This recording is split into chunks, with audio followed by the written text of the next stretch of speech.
Presenting Dayak Nisha Network, channel of traditional culture and customs of Borneo. Hampir semua masyarakat suku Dayak sangat menghargai dan mengetahui perjanjian Tumbang Anoy 1894 yang menjadi tonggak awal pemersatu suku Dayak se-Kalimantan Indonesia.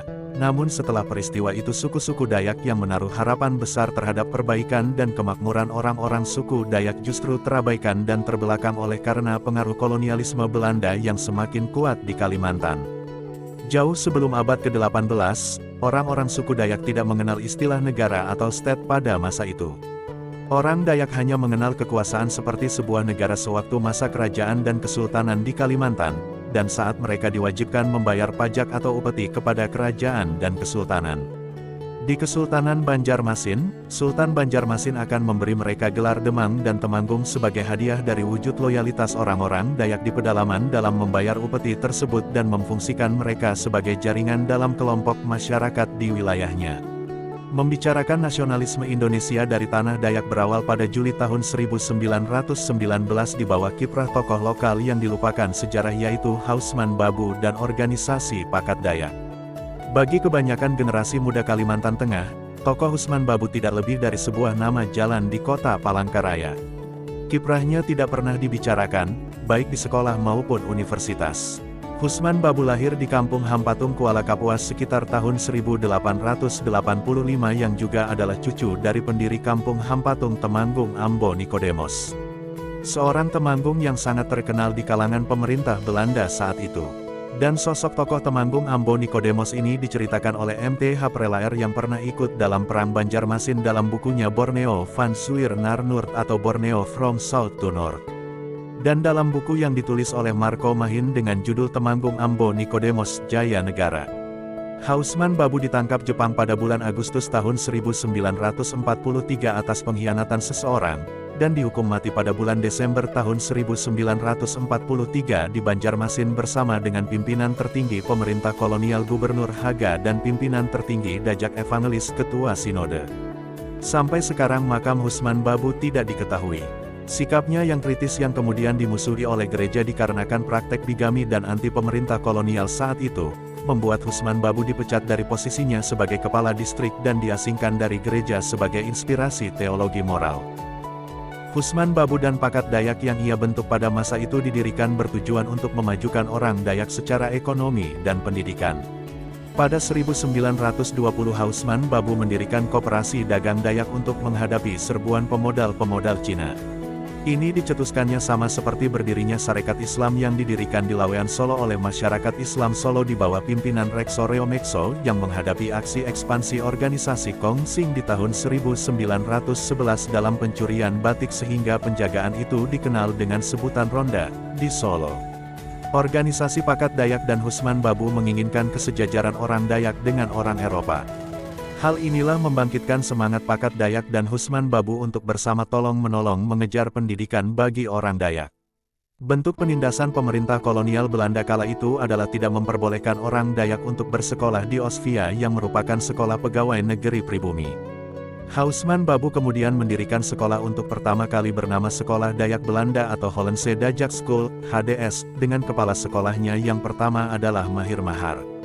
Hausman Babu juga mendirikan sekolah dasar swasta di daerah Mentangai sebagai wujud pembangunan masyarakat Dayak dalam hal pendidikan.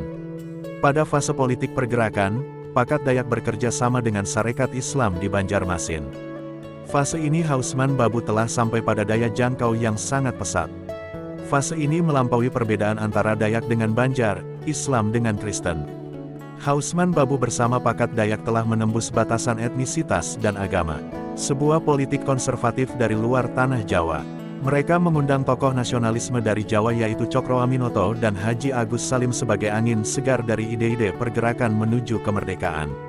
Namun pemerintah kolonial melarang kedua tokoh nasionalisme dari tanah Jawa ini untuk masuk ke Banjarmasin, akan tetapi acara tersebut tetap berjalan. Pada Kongres Sarekat Islam di Banjarmasin, Hausman Babu diberi kuasa untuk menyampaikan mosi kepada Gubernur Jenderal Belanda dan Majelis Fokukran dengan isi antara lain, bea impor 8% dari tanaman rotan dihapuskan, karena sudah dikenakan pajak pendapatan, dan pengembalian uang pajak penyembelihan yang diambil pemerintah Belanda yang diambil secara tidak sah. Permohonan ini datang dari masyarakat Kuala Kapuas dan Tanah Dayak.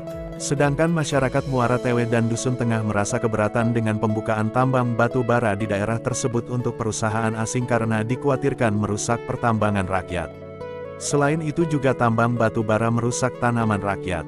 Tahun 1926, Hausman Babu mendirikan koran yang bernama Suara Borneo. Bahkan Hausman Babu adalah tokoh lokal suku Dayak yang berprofesi awal sebagai jurnalis dan dianggap sebagai bapak perintis pers, Kalimantan Tengah. Selama ini sejarah Dayak yang diajarkan di lingkungan kita cenderung menarasikan sosok Dayak yang penuh dengan hal mistik. Begitu juga dengan sejarah tokoh lokal yang ditulis kebanyakan di Kalimantan, sosoknya selalu dibuat tidak mudah untuk didiskusikan secara penuh, tabu untuk dibicarakan, dan hanya berupa legenda penuh mistik. Bagi redaksi, mempelajari sosok tokoh Hausman Babu secara mendalam dengan beberapa perbandingan pustaka merupakan sebuah inspirasi dari gerakan pembebasan bagi bangsa Dayak. Sosok yang sangat mudah didiskusikan, diceritakan dalam fase sejarah kemanusiaan. Jiwa nasionalisme dan kedayakannya dibawa dalam sebuah konteks ideologi pembebasan dari belenggu dan image-image tentang Dayak yang selama ini digambarkan oleh orang yang kemana-mana membawa mandau dan kisah eksotis kayau dengan sifat kerasnya yang selalu diceritakan terhadap generasi kita. Hausman Babu berani menentang kolonialisme dengan ide-ide, petisi dan mosinya serta berani menyelenggarakan rapat politik secara bersama-sama suku Dayak memperjuangkan nasibnya agar sejajar dengan suku lain. Nasionalisme Indonesia dan integrasi Dayak dalam bingkai Indonesia sudah muncul di masa Hausman Babu dengan organisasi yang didirikannya yaitu Pakat Dayak. Kolaborasi dengan Sarekat Islam, membawa Pakat Dayak melewati batas-batas etnisitas dan agama. Semoga kelak bangsa Dayak menjadi manusia yang merdeka terhadap kebodohan politik, ekonomi, budaya dan sejarah yang ada di daerah kita, di bumi tanah air kita sendiri.